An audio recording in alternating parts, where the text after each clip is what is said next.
आज हम लोग हिंदी व्याकरण को पढ़ेंगे। व्याकरण किसे कहते हैं? व्याकरण किसे कहते हैं? व्याकरण वह शास्त्र है जो हमें शुद्ध शुद्ध पढ़ना, लिखना तथा बोलना सिखलाता है। व्याकरण वह शास्त्र है जो हमें शुद्ध शुद्ध पढ़ना, लिखना तथा बोलना सिखलाता है। व्याकरण के 5 भेद होते हैं। व्याकरण के 5 भेद होते हैं। पहला वर्ण विचार, दूसरा शब्द विचार, तीसरा वाक्य विचार, चौथा छंद विचार, पांचवा चिन्ह विचार। पहला वर्ण विचार, दूसरा शब्द विचार, तीसरा वाक्य विचार, चौथा छंद विचार, पांचवा चिन्ह विचार। अगला है वर्ण किसे कहते हैं? वर्ण किसे कहते हैं? वर्ण उस मूल ध्वनियों को कहते हैं जिसके खंड या टुकड़ा न हो।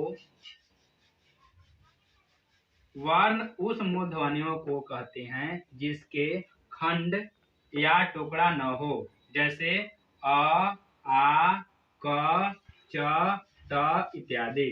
जैसे अ, आ, क, च, त इत्यादि। वर्णमाला किसे कहते हैं? वर्णमाला किसे कहते हैं? वर्णों के समूह को वर्णमाला कहते हैं। वर्णों के समूह को वर्णमाला कहते हैं। वर्ण के 2 भेद होते हैं। वर्ण के 2 भेद होते हैं। पहला स्वर वर्ण, दूसरा व्यंजन वर्ण। पहला स्वर वर्ण, दूसरा व्यंजन वर्ण। स्वर वर्ण किसे कहते हैं? स्वर वर्ण किसे कहते हैं? स्वर उन वर्णों को कहते हैं जिसके उच्चारण में किसी दूसरे वर्ण की सहायता न ली जाती है। स्वर उन वर्णों को कहते हैं जिसके उच्चारण में किसी दूसरे वर्ण की सहायता न ली जाती है। जैसे अ, आ, ई, उ, री, ए, ओ इत्यादि। दूसरा है व्यंजन वर्ण किसे कहते हैं?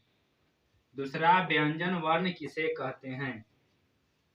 व्यंजन उन वर्णों को कहते हैं जिसके उच्चारण में स्वर वर्ण की सहायता ली जाती है। व्यंजन उन वर्णों को कहते हैं जिसके उच्चारण में स्वर वर्ण की सहायता ली जाती है। जैसे क, ख, ग, घ, अंग, च, छ, ज, झ, ञ, ट, ठ, ड, ढ, न, थ, द, ध, न, प, फ, ब, भ, म, य, र, ल, व, तलाबी स, मूर्धन्य स, दंती स, ह, छ, त्र, ज्ञान। ये सभी जो हैं व्यंजन वर्ण हैं। ये सभी व्यंजन वर्ण हैं।